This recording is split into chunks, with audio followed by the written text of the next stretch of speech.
ओ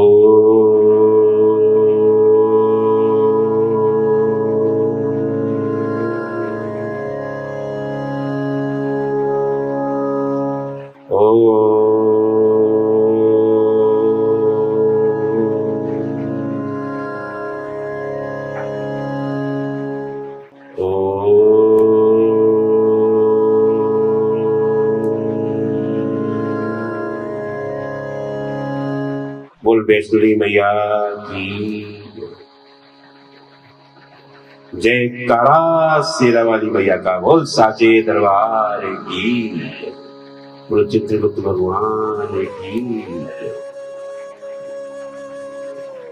आप सभी को सर्दीय नवरात्र की हार्दिक बधाई, शुभकामनाएं। माँ भगवती आप सभी के घर में सुख शांति समृद्धि लेकर आए। माँ का ये पावन नवरात्रा आप सबको खुशियां लेकर आया है, क्योंकि इस बार माँ हाथी की सवारी करके आई। माँ लक्ष्मी आपके घर में भंडार लेकर आई हैं।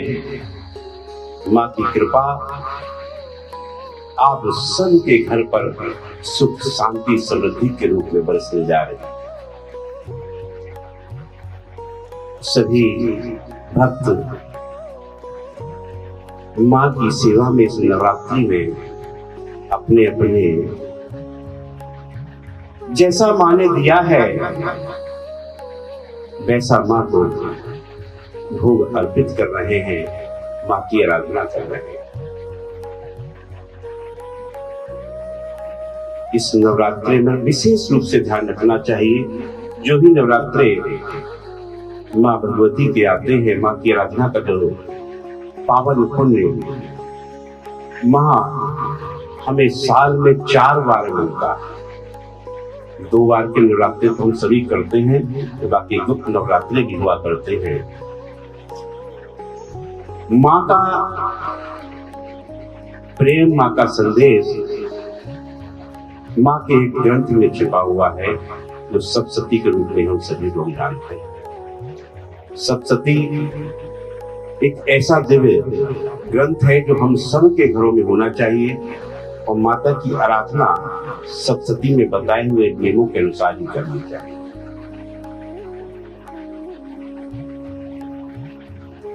माँ की कृपा हम सबको प्राप्त हो, हम सब माँ की आराधना करें, ऐसा सबके मन में ये धारणा रहती है। और बहुत से तो ऐसे परिवार हैं, ऐसी बहुएं हैं, ऐसे बेटे हैं, ऐसे पुत्र हैं जो माँ के श्री चरणों में दर्शन पाने और माँ से अपने घर में सुख शांति समृद्धि मांगने के लिए मील 2 मील नहीं, कई कोस चले जाते हैं। जहां जहां माँ के शक्तिपीठ विराजमान है, वहां के हम सब दर्शन करके आते हैं और माँ से अपने घर में सुख शांति की कामना करते हैं। माँ को मनाने के लिए अपने घर में बड़े बड़े अनुष्ठान करते हैं। माँ का जागा, माँ का भोग, माँ को 56 भोग भी लगाने रहते हैं। हर चीज जो है वो देने का प्रयास करते हैं। लेकिन मेरे प्यारे भक्तों, माँ तुम्हारे 56 भोग की भूखी नहीं है, और माँ की कृपा तुम्हारे 56 भोग से नहीं मिलेगी यदि तुम्हारे माता पिता घर में भूखे बैठे हो। अगर तुम्हारे माता पिता किसी वृद्ध आश्रम में लोगों के दिए हुए सहयोग के आधार पर पल रहे होंगे, तो तुम कितनी भी माँ के अनुष्ठान कर लेना, तुम कितने भी माँ को 56 भोग लगा लेना, तुम कितने भी माँ के शक्तिपीठ पर जाकर मक्का फोड़ फोड़ कर चले आना, तुम्हें कभी भी सुख शांति और समृद्धि की प्राप्ति नहीं हो सकती। कुछ लोगों को लगता है, कुछ पुत्रों को भी लगता है, कुछ पुत्र वधुओं को भी लगता है कि हम जब से इन बुजुर्ग माता पिता को अनाथों की तरह वृद्धा आश्रम में छोड़ के आए हैं, बड़ा सुख से रह रहे हैं। वो सुख, वो पल कुछ क्षण का है, कुछ क्षण का। जैसे जैसे समय व्यतीत होता जाता है, वैसे वैसे तुम्हारे घर के संकटों के बादल आते चले जाते।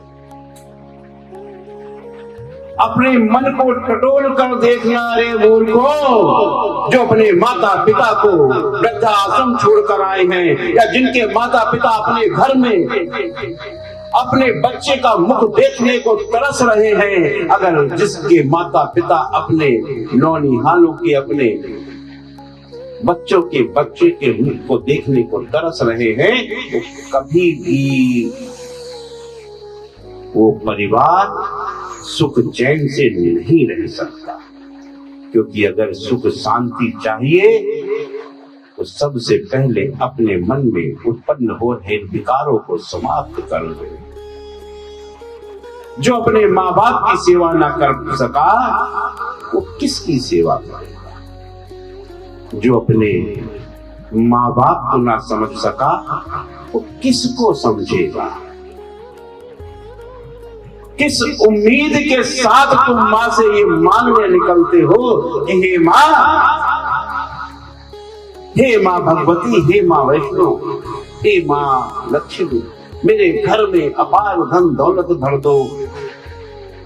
अगर तुम कहीं से वो धन दौलत कमा भी लाओगे, भर भी दोगे, तब भी तुम्हारे मन को शांति नहीं मिलेगी। इसलिए अपने माता पिता की सेवा करो, अपने माता पिता का आशीर्वाद प्राप्त करो। अगर आपके माँ और पिता मन से दुखी हैं, तो कितने भी आशीर्वाद आपको प्राप्त हो, ईश्वर सब देख रहा है। ईश्वर की दृष्टि आपके मन और आपके चित्त में उत्पन्न होने वाले विकारों को भी देख रही है। यदि आपके मन में अपने बड़े बुजुर्गों के प्रति, अपने माता पिता के प्रति कोई हीन भावना यदि उत्पन्न हो रही है, तो ईश्वर उसको भी देख रहा है। क्योंकि भगवान श्री चित्रगुप्त जी जन्म से ही आपके शरीर में चित्त स्वरूप में विराजमान है, जो आपके द्वारा किए जा रहे हर अच्छे बुरे कर्मों का चित्रों के साथ में सारा डाटा तैयार कर रहे हैं। और कोई नर्क और स्वर्ग तुम्हें ऊपर जाकर नहीं मिलने वाला। तुम्हें जो कुछ भोगना है वो प्रभु के दंड से इसी योनि में भोगना पड़ेगा। क्योंकि इस योनि को जो तुम्हें प्रभु ने दी है, ये मानव काया, ये मनुष्य योनि जो तुम्हें प्राप्त हुई है, वो योनि तुम्हारे पूर्व जन्म के कर्मों के आधार पर प्राप्त हुई है। ये जन्म, ये योनि जो तुम्हें मिली है मानव की, जो मनुष्य योनि प्राप्त हुई है मेरे भक्तों, वो सिर्फ और सिर्फ सेवा के लिए मिली है। उसमें आपको अपने माता पिता बुजुर्गों की सेवा करनी है। उसमें आपको अपने प्रभु द्वारा बनाए गए सृष्टि में जो जीव जंतु हैं, जो ये वनस्पति है, जो ये जल है, इन सब की सेवा करने को मिली है। ये मानव काया, ये मनुष्य का जन्म, ये तुम्हारे पुराने कर्मों के आधार पर तुम्हें मिला है।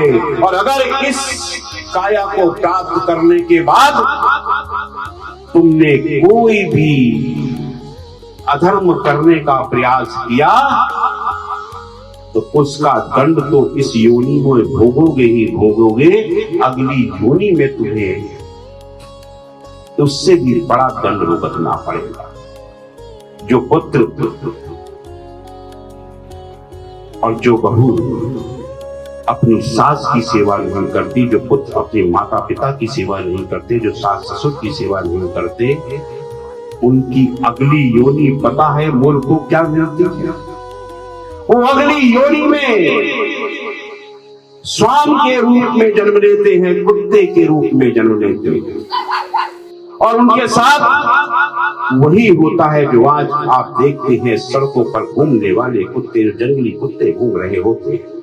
उन्हें किस प्रकार से दुत्कारा जाता है, जैसे तुमने अपने माता पिता को दुत्कारा, जैसे तुमने अपने माता पिता को किसी अन्य के धन पर पलने को वृद्धा आश्रम में छोड़ दिया, ऐसे ही कुत्ते का रूप तुम्हें अगले जन्म में मिलता है और तुम दूसरे के टुकड़ों पर पलते हो। ये कुत्ते की योनि जो मिलती है, ये उस पुत्र वधू को मिलती है जो अपने माता पिता की सेवा ना करते हुए उनको बेघर छोड़ देता है, उसे कहीं भी तड़पने को छोड़ देता है, उस माता पिता को वृद्धा आश्रम में छोड़ देता है, या उसके माता पिता अपने गांव जहां पर भी रहते हैं वहां पर तड़पते रहते हैं अपने पुत्र वधू को देखने को, उनके नौनिहालों को देखने को। जिस प्रकार से तुम लोग उनको इस जन्म में दुत्कार रहे हो, अगले जन्म में तुम्हें भी कुत्ते की योनि प्राप्त होगी, और जब वो योनि मिलेगी तब तुम्हें सड़कों पर लोग डंडे मारकर दुत्कारते हुए दिखाई दे रहे होंगे। तुम्हें भोजन की जो लालसा होगी, तड़प रहे होंगे, ईश्वर को जो है प्रार्थना कर रहे होंगे उस योनि में कि प्रभु भूखा हूं, तो तुम्हें जब खाना मिलेगा, जो भोजन मिलेगा, तो फेंक कर तुम्हें जैसे कुत्ते को दिया जाता है, टुकड़े दिए जा रहे होंगे। ये वही दंड मिलते हैं जो कुत्ते आप देख रहे हैं, जिन्होंने अपने माता पिता की सेवा नहीं करी है। इसलिए हर समय इस बात का विशेष ध्यान रखो कि ईश्वर ने जो आपको मानव काया दी है, उसमें आपके कर्म क्या हैं। आपके कर्म है प्रेम, भाव और करुणा। यही तो प्रभु का स्वरूप है, यही तो प्रभु का रूप है, प्रेम। हर व्यक्ति के प्रति, अपने माता पिता, भाई बहन, पूर्वज, सबके प्रति आपकी भावना, आपके भाव वो होने चाहिए जो स्वयं के प्रति चाहते हैं, जो अपने बच्चों के प्रति चाहते हैं, जो अपने परिवार के प्रति चाहते हैं। वही भाव आपको दूसरों के प्रति रखना, वही कार्य आपको दूसरों के साथ करना। और यदि आप ऐसा नहीं करते हैं तो आप इस योनि में भी सुख चैन से नहीं रह सकते। और अगली योनि तो मैंने आपको बताई है कि श्वान की योनि मिलेगी, उसमें से अगर थोड़ा बहुत कुछ पुण्य कार्य कर लोगे तो हो सकता है किसी अच्छे घर में तुम्हें पाला जाए, लेकिन वहां भी जब तुम पलोगे तो तुम्हारे गले में पट्टा पड़ा हुआ होगा, वहां भी तुम्हें कोई बहुत कुछ मिलने वाला नहीं है। रूप तो कुत्ते का ही है, कितना प्रेम दुलार मिल जाए, कितनी गाड़ियों में घूमने को मिल जाए, लेकिन कहीं ना कहीं भोजन तुम्हें कुत्ते की तरह ही प्राप्त होगा। तो अगर चाहते हो कि तुम्हारी अगली योनि सुधरे, अगली योनि में तुम किसी अच्छे घर परिवार में जन्म लो, सुंदर से पशु पक्षी बनकर विचरण करते हुए अपने जीवन का आनंद लो, तो इस जीवन को सुधार लो। अगर ये जीवन तुम्हारा नहीं सुधरा तो अगला जीवन भी तुम्हारा व्यर्थ होने वाला है, क्योंकि ईश्वर ने मनुष्य बनाया ही आपको इसलिए है, इसी कार्य के लिए भेजा है कि आप प्रेम, करुणा और दया के साथ में सबका भला करते चले, सबका साथ देते चले, और अपने घर परिवार की, अपने माता पिता बुजुर्गों की सेवा करते रहे, भाई बहनों के साथ प्रेम भाव के साथ अपना व्यवहार करते रहे, मिलजुल कर रहे, प्रेम से रहे, और माँ भगवती की आराधना करते रहे। माँ आपकी आराधना तभी स्वीकार करेंगी जब आप अपने घर परिवार, अपने मित्र जनों, बंधु बांधवों के साथ अच्छा व्यवहार करते हैं, तो माँ भी आपकी आराधना स्वीकार करती है। माँ आपके 56 भोग पर नहीं, माँ को केवल एक हलवा पूरी का भोग अगर मिल जाए, आपका प्रेम भाव से उसे स्वीकार कर लेती हैं।